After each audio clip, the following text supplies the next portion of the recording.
Atin munang balikan ang mga nakaraang buhay ni Awit Gamer, kung paano sa kanyang mga vlog ay kanyang i-display ang kanyang mga naipundar, kagaya nito, isang sport car, performance yun na grabe, napakagarbo ng pagkakagawa.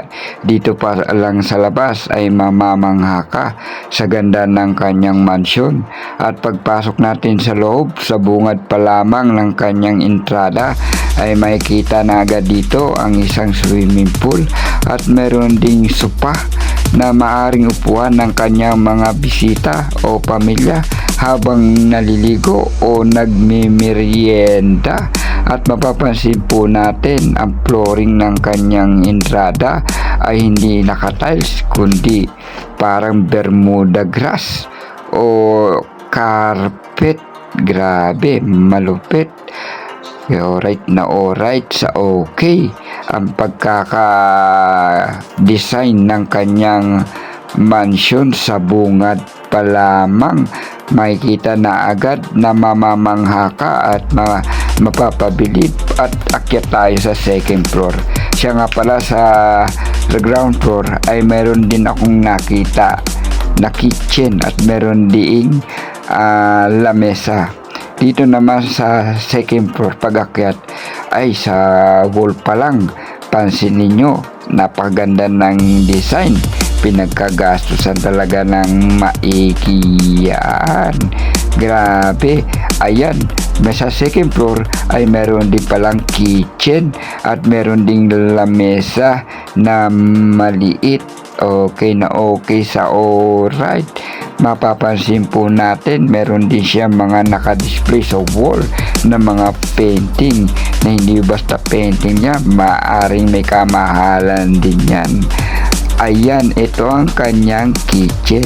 Siyempre naandoon yung rep, at ito ang pinagmamalaki niya sa kanyang vlog na meron siyang rep na may 4 door.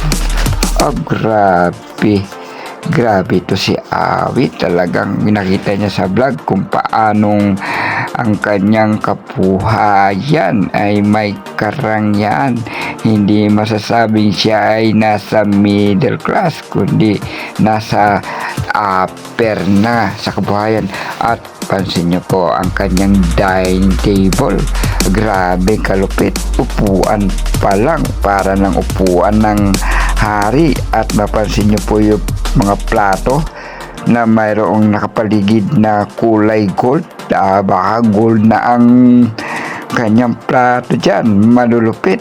At pinakita niya talaga na ang kanyang dining table ay parang dining table ng hari at reyna, prinsipe at prinsesa. Ayan, talagang pinapakita niya sa kanyang vlog kung gaano siya karangya. At meron din siyang sopa sa second floor niyan, at meron siyang malaking TV. Ayan, mapansin po natin, talagang upo diyan, talagang sitting pretty. Akit naman po tayo sa third floor ng kanyang mansion.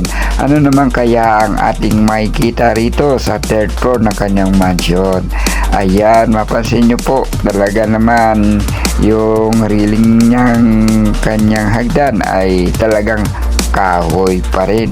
Hindi basta kahoy yan, mamahaling kahoy yan, yung kahoy na hindi agad nabubulok o nabubukpok.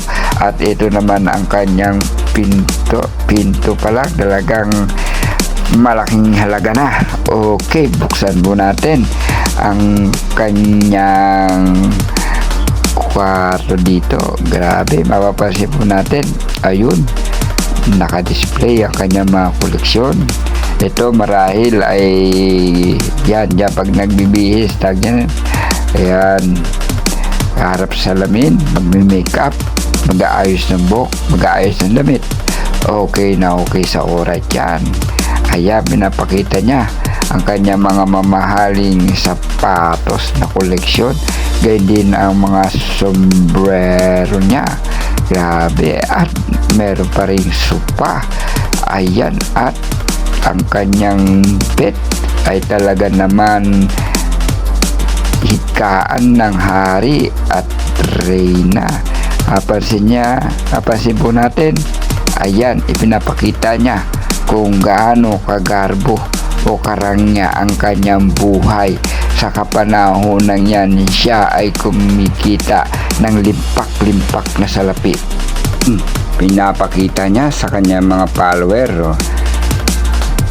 taga-suporta, kung gaano kaganda, gaano kagarbo ng kanyang higaan nilang mag-asawa. Okay na okay sa alright, mga kaibigan. Kitang-kita naman natin kung gaano talaga kagarbo at karangya ang pamumuhay ni Awit Gamer. Sa panahong yan ay talaga namang kumikita ng limpak-limpak na salapi. Okay, binuksan ang pinaka-terrace dito sa 3rd floor. Tanaw na tanaw ang kapaligiran at ang sikat ng araw. Okay na okay kapag magpapainit sa umaga. Ayan, meron pang upuan o mag-inom-inom ng kape o kumain ng tawag doon, pandesal. Maring yata bumibili ng pandesal ng mga ito. Baka ito ay ano na lang, mo-order na lamang. Okay na okay sa alright. Kitang-kita natin kung paanong pinapakita ni Awit Gamer ang bahagi ng kanyang bahay, ang kanyang mga napundar, ang kanyang mga pagmamalaki sa buhay. Ayan, pati siya talaga naman elegante sa kagandahan. May bathtub. Okay na okay sa alright. Ayan, makikita natin kung gaano kaganda ng kanyang CR sa 3rd floor. Yan, bawat floor ay may CR, bawat floor ay may sopa, bawat floor ay may lamesa dining. Grabe tong CR niya, pang CR ng SM o Robinson. Grabe, lupit. At pagbukas niya sa may bintana o pinabintana niya, ayan, na napakagandang kortina. Grabe, para kang nasa stage ng gumaganap ng mga patimpalak, tawag doon. Okay na okay sa alright. Meron pa papasuking isang kwarto.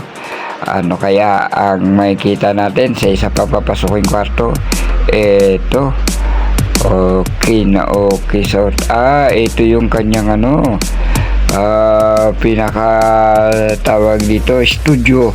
Ayan, kanyang studio, vlogging, gaming, recording. Ayan, water, ang tawag dyan, soundproof pala, waterproof naman. Soundproof yan, din mo, pumapalakpak-palakpak siya. Pumapalakpak siya para maano niya yung tunog, kung may ingay ba o wala. Grabe, lupit nito ang kanyang studio. Grabe talaga naman, pinapakita talaga ni Awit Gamer na meron siyang kakaiba sa kalagayang panlipunan dito sa bansa, sa kanyang mga tamong nakamit na kapalaran sa buhay. Ayan, kitang-kita natin kung paano niya tayong itur sa kanyang mansyon. Okay na okay sa alright. Okay, ano naman ang susunod na pupuntahan? Okay, nag-peace siya. Tayo ngayon ay nasa 4th floor. Ano kaya ang ating matutuklasan dito sa 4th floor ng kanyang mansyon? Okay, sundan natin ang mag-asawa sa kanilang pag-guide sa atin para makita natin ang kabuuan ng kanyang bahay. Ito, may terrace sa 4th floor. Grabe, nagmamalaki ito ni Awit. At ito ang pinaka the best para sa kanya sa 4th floor. Mayroong bilyaran. Okay, sige. Sukin natin. Ayan. Yun, eto na nga. Kitang-kita na nga kung paanong ito ang masyadong special para kay Awit Gamer. Ang kanyang adjustment. Okay na okay sa alright. Ayan, no? Talaga naman, sabi niya, pagka may mga bisita, mga VIP dito, katuwaan, o kaya dito, maglibang sa kanyang napagandang bilyaran. Okay. Talaga Yo, naman, what's up? This is Gamer naaliw ka. Beng Beng. Ngayon Talaga, guys, tuturuan ko mga kayo kung paano ito, kumita sa loob pagkatapos ng ng bahay. kanyang video, Nakaupunan kagaya ito nito. ang kanyang Ito. pinopromote dahilan na paghihirap niya ngayon. Dahil dito, kita naman natin kung gaano limpak-limpak na salapi ang kanyang kinikita. Awit Gamer News Today. Ano na, ating na. Sa Okada, Soder, sa Newport, sa COD, lahat yan pinuntahan ko. Yeah, napanood ko yung video ng mga gago naghihirap ko na daw. Ano? Naghihirap ko na daw. Ako? Alam mo, ganito yan. Ito yung totoo Ikukwento ko na sa mga viewers ko, sa mga followers ko. Okay? Nel, pakinggan mo to Ito, wala na akong para itago. Kasi, syempre, pinost na ako Ha? Inano na ako, nireact na ni mga gago di ba? Okay, papaliwanag sa inyo. Ito yan, Ito, papaliwanag ko. Ako talaga, nawalan ako. Lubog ako ngayon. Hindi dahil nawala ang sugal. Hindi yun. Hindi dahil nawala ang sugal, kaya lumubog ako, hindi. Matagal na akong hindi nagpo-promote ng sugal. Alam mo kung bakit? Almost 2 months, 3 months, hindi ata ako nag-promote ng sugal. Kahit i-check nyo yung page ko, wala akong pinromote na sugal. Bakit? Alam mo bakit? Nararamdaman ko na yung sistema na nagsusugal. Bakit? Kaya ako lumubog, kaya ako naghihirap ngayon. May pagkakamali ako sa buhay na hindi ko naingatan yung mga meron ako ngayon. Dahil sa pagkalulong sa sugal, ang marangyang buhay ni Awit Gamer ngayon ay siya'y nagdarahop at naghihirap baon pa sa utang.